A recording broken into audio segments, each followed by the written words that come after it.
উৰিয়ামঘাটত শান্তিপূৰ্ণভাৱে সমাপ্ত হ'ল প্ৰথম পৰ্যায়ৰ উচ্ছেদ অভিযান আৰু এই অভিযানতে ৮৯০০ বিঘা বনভূমি ইতিমধ্যে বেদখলমুক্ত কৰা হৈছে ৪০০০ৰো অধিক অবৈধ আন্তঃগাঁথনি বেদখলমুক্ত কৰে বন বিভাগে পৰৱৰ্তী পৰ্যায়ত বাকি থকা অঞ্চলসমূহত চলিব উচ্ছেদ অভিযান একাধিক অঞ্চলত থকা বনভূমিত চলি আছে জৰীপ নেঘেৰিবিলৰ ২০৫টাকৈ পৰিয়াললৈ উচ্ছেদৰ জাননী প্ৰদান কৰিছে বন বিভাগে ৮ আগষ্টৰ পৰা নেঘেৰিবিলত চলিব উচ্ছেদ অভিযান ৩ আগষ্টত দক্ষিণ কামৰূপ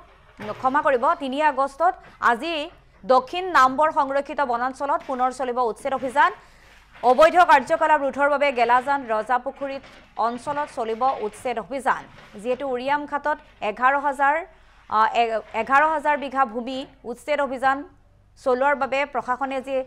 হাতত লৈছিল তাৰ পাছত ইতিমধ্যে তাৰে ৮৯০০ বিঘা ভূমিত উচ্ছেদ অভিযান চলালে প্ৰশাসনে শান্তিপূৰ্ণভাৱে চলিল প্ৰশাসনৰ এই উচ্ছেদ অভিযান প্ৰথম পৰ্যায়ৰ উচ্ছেদ অভিযান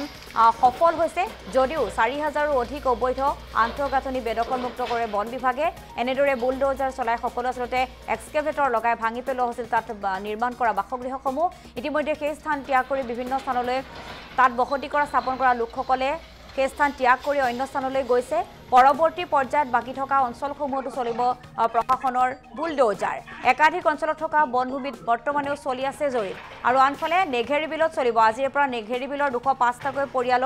পৰিয়াললৈ উচ্ছেদৰ জাননী প্ৰদান কৰিছে বন বিভাগৰ ফালৰ পৰা ইতিমধ্যে আজিৰ দিনটোত চলিব নেঘেৰিবিলৰ উচ্ছেদ অভিযান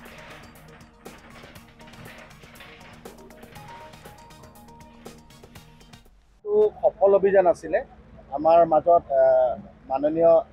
স্পেচিয়েল চিফ ছেক্ৰেটাৰী আছে তেখেতৰ নেতৃত্বত আমি আগবাঢ়িছিলোঁ ফৰেষ্ট ডিপাৰ্টমেণ্টে মূল অভিযানটো চলাইছিলে আমি জিলা প্ৰশাসন আৰু পুলিচ প্ৰশাসনে তেখেতসকলক সহায় কৰিছিলোঁ আমাৰ কাষত নিউট্ৰিয়েণ্ট ফ'ৰ্চ CRPF আছে তেওঁলোকৰ আমাৰ যিটো ডেভ এটা SOP আছে সেইটো যাতে ভংগ নহয় চালে আৰু আমাক অসম চৰকাৰত যথেষ্ট সহায় কৰিলে আমাৰ মাননীয় মুখ্যমন্ত্ৰী মহোদয়েও নাগালেণ্ডৰ CM লগত কথা পাতিলে আমিও বৰ্ডাৰ মিছনৰ কথা পাতিলোঁ কাউণ্টাৰ পাৰ্ট DC লগত কথা পাতিলোঁ এটা সুসমন্বয়ভাৱে খুব ভালদৰে ইয়াত এভিকশ্যন হ'ল ইয়াত আমাৰ মাননীয় বিধায়ক মহোদয় আছে মই তেখেতক ধন্যবাদ জ্ঞাপন কৰিম তেখেতক আমাক সততে দিহা কৰ্ম আমাক আগবঢ়ালে আৰু আটাইতকৈ ধন্যবাদ জ্ঞাপন কৰিম আপোনালোকৰ মিডিয়া বন্ধুসকলক আপোনালোকে এই আমাৰ লগতে আপোনালোকক কম কষ্ট কৰা নাই যথেষ্ট প্ৰখৰ ৰ'দ আছিলে সকলোৱে আমাক সহায় কৰিলে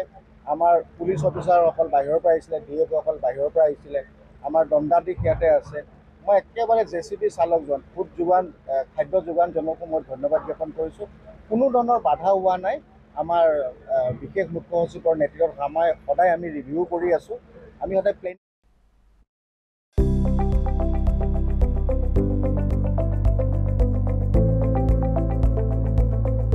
NB নিউজ